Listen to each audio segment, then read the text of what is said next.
maiwa ba sai ya je wani ɓangaren daban. Kasuwar ta cika makil da mutane maza da mata, ana ta kasuwanci da hada-hada, kuma tun safe harkoki ake ta gudanarwa, gashi har rana ta yi sanyi, amma tamkar a sannan ne kasuwar ta fara ci.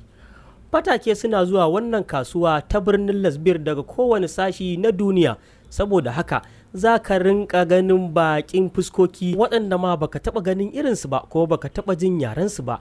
Sai dai wannan birni na Lasbir yana ƙarƙashin mulkin wani zalumin sarki ne mai suna Karutul Baraz. A duniya sarki Karutul Baraz babu abin da ya kwaɗaiti da shi sama da son kuɗi. Dukiya ba ta isarsa komai yawanta, duk da cewa ya tara ta fiye da hankali, bai ma san ya zai yi da ita ba. Abin har ya kai ga cewa 'yan uwansa sarakai duk nahiyar suna kiransa da suna mai ciwon dukiya. Duk irin laifin da mutum zai aikata a birnin Lasbir, da zarar an kai shi gaban sarki Karutul Baraz sai ya yanka masa kuɗi masu yawan gaske akan ya yi belin kansa, ko da kuwa hukuncinsa na kisa ne. In dai ya biya wannan kuɗi shi kenan an yafe masa laifinsa. Gaba ɗaya ƙasashen da ke wannan nahiya suna tsoron sarki Karutul Baraz, saboda ya tara mayaka zarata gami da kayan yaƙi iri-iri waɗanda babu kamar su. Haka kawai sai ya tashi manzanni ya tura su ƙasashe-ƙasashe, ya ce a biya shi haraji na kuɗi kaza. Duk sarkin da ya ƙi biya sai ya turo a yaƙe shi, a kashe shi, kuma shi kenan birnin nasa ya dawo ƙarƙashin birnin Lasbir. Bisa wannan dalili ne sarakunan suke yi masa biyayyar dole. Masu kuɗi ne kaɗai suke jin daɗi a birnin Lasbir, suke yin duk abin da suka ga dama, saboda sun san cewa komai girman laifinsu kuɗi zai cece su. Idan kana da kuɗi za ka iya kashe mutum, ko ka ƙwace masa mata ko gida ko gona, kuma ka sa a ɗaure shi a kai shi kurkuku. Kai ko ƙara ka kai zuwa kotun masarauta sai ka biya cin hanci za a saurari ƙarar. Kuma komai rashin gaskiyarka, in dai za ka bayar da kuɗi wanda ya fi na wanda ya kawo ka ƙara, to kai ne da nasara. Kyan ɗa ya gaji ubansa. Sarki Karutul Baraz yana da 'ya guda ɗaya tal a duniya mai tsananin kyawun gaske, kuma ta kasance budurwa 'yar shekara 19. Halayenta iri ɗaya ne sak da na ubanta, wato tana da mugun san abun duniya, kuma komai ɗaukakar sarki ko ɗan sarki ko attajiri, inda ya ce yana santa da aure, to ko magana ba zai yi mata ba sai ya fara ajiye mata dinare 10,000, kuma duk sa'ad da yake son ya yi hira da ita sai ya zo da wannan kuɗi. Idan kuwa ta ƙillar ido ta ga wani wuri inda ake kasuwanci ana samun ribar kuɗi masu yawa, to ko ta wani hali sai ta zuba dukiyarta a wajen, ta mamaye komai a wajen. Masu bincike sun gano cewa babu wata ƙasa a nahiyar duka inda Gimbiya Barlisa ba ta da rumfunonin kasuwanci da gidaje na haya, kuma sun gano cewa duk irin arzikin da sarki Karutul Baraz ya tara bai kai irin na Gimbiya Barlisa ba a sirrance, wanda shi kansa sarkin bai ankara ba. A wannan lokaci da kasuwar ta birnin Lasbir ta cika ta batse, sa'ad da rana ta faɗi, yanayi mai daɗi na busawa, ana ta hada-hada ta kasuwanci, sai ga Gimbiya Barlisa ta shiga cikin kasuwar. Dakaru da kuyangu sama da 40,000 suna biye da ita. Ta ci ado na gaban kwatance, tana tafiyar ƙasaita. Tana sanye da wata doguwar sharɓeɓiyar riga mai doguwar baza daga bayanta, wacce kuyangi rike da bazar a hannayensu don kada ta shafi ƙasa. Hatta takalmin da ke kafar Gimbiya Barlisa na lu'ulu'u ne, da lu'ulu'u aka yi sa masu ado, kuma ita rigar an ɗinka ta ne da siffar tsuntsun ɗawisu, da kaloli iri-iri masu ɗaukar ido.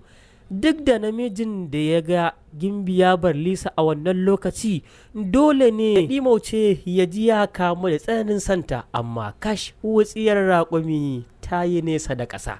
Gimbiya Barlisa ta ci gaba da kalle-kalle a cikin kasuwar, tana nishaɗi, tana ganin yadda ake tafiyar da harkokin kasuwanci.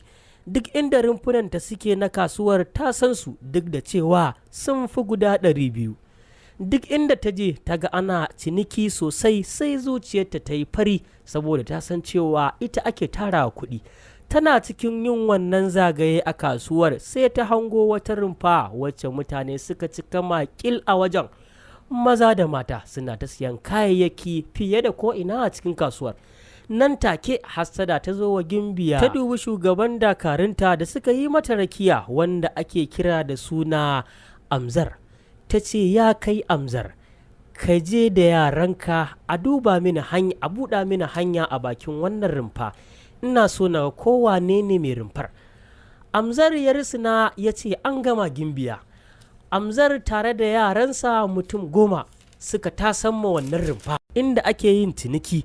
Da zuwansu sai suka sa wa mutane duka da bulala, jama'a suka watse, suka yi ihu suna barbajewa, suka bar kofar shagon suka koma gefe ɗaya. Bayan wani ɗan lokaci kaɗan Gimbiya Barlisa ta ƙaraso. Ba wani ne a cikin wannan rumfa ba face wani kyakkyawan saurayi tare da 'yar uwarsa wata budurwa, ita ma ta kasance kyakkyawa ta gaban kwatance, kuma kamanninsu iri ɗaya ne da wannan ɗan uwan nata. Ga dukkanin alamu dai sun kasance tagwaye ne. Ko da waɗannan tagwaye suka ga an tarwatsa musu abokan ciniki daga bakin shagon su, sai suka fusata suka fito daga cikin shagon. Aka yi kallon kallo tsakaninsu da su Barde Amzar. Ko alamar tsoro babu a fuskar tagwayen biyu. Namijin ya dubi Amzar cikin izza da yadda yake ya ce, kai bawan sarki, akan wani dalili za ka zo ka kore abokanan kasuwancinmu alhalin mun biya sarki haraji mai yawa kuma mun yi duk abin da ya dace, mun biya hayar shago hannunki 3 sama da yadda kowa ke biya.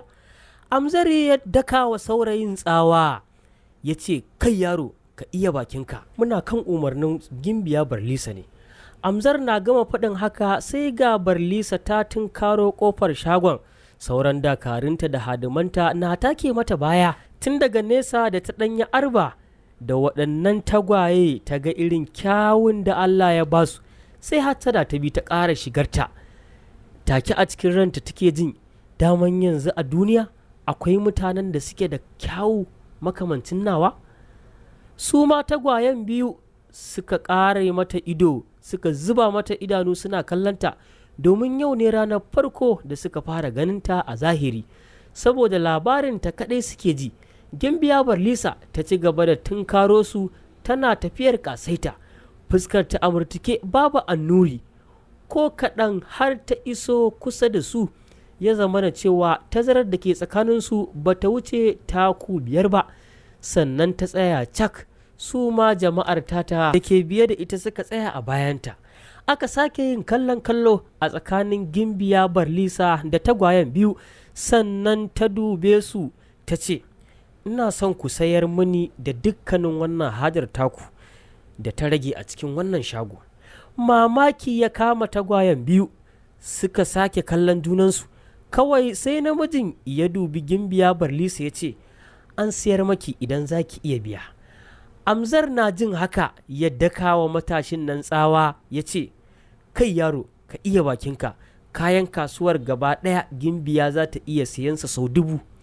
Saurayin ya yi murmushi ya ce, na san da haka, amma fa wannan hajar tamu in dai mutum ɗaya ne zai siya tana da matuƙar tsada.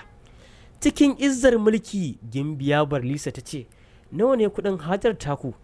Saurayin ya ce, ba da kuɗi za a biya mu ba, sai dai a ba mu wannan rumfar da muke cikinta, daga yau ta zama tamu, ba za mu sake biyan kuɗi ba. Mamaki ya kama kowa da ke wajen, har da dukkanin jama'ar da ke tsaitsaye suna ganin abin da ke faruwa na lajabi. A tarihin Gimbiya Barlisa ba ta taɓa yin magana da wani ta haliki ba a cikin kasuwa sai yau, kuma ba ta a taɓa zuwa mata da batu na rainin hankali ba sai a yau ɗin. Ko da sadauki Amzar ya ji batun da saurayin ya zo da ita, sai ya fusata, ya yunkuro ya zaro takobinsa domin ya afka masa, amma sai Gimbiya Barlisa ta dakatar da shi ta hanyar ɗaga masa hannu, sannan ta juya ta matsa gaba kaɗan ta tsaya. Nan fa aka kore duk mutanen da ke wajen, ya zama na cewa saura waɗannan tagwaye kaɗai su biyu rak a ƙofar shagonsu da suke ciniki. To masu sauraro za mu kwana nan sai kuma mun haɗa episode na gaba. Ku ci gaba da kasancewa da ni na kwako da yaushe ɗan Malam Babura ta cikin wannan sabon littafi mai suna WUTA da RUWA. Mun gode.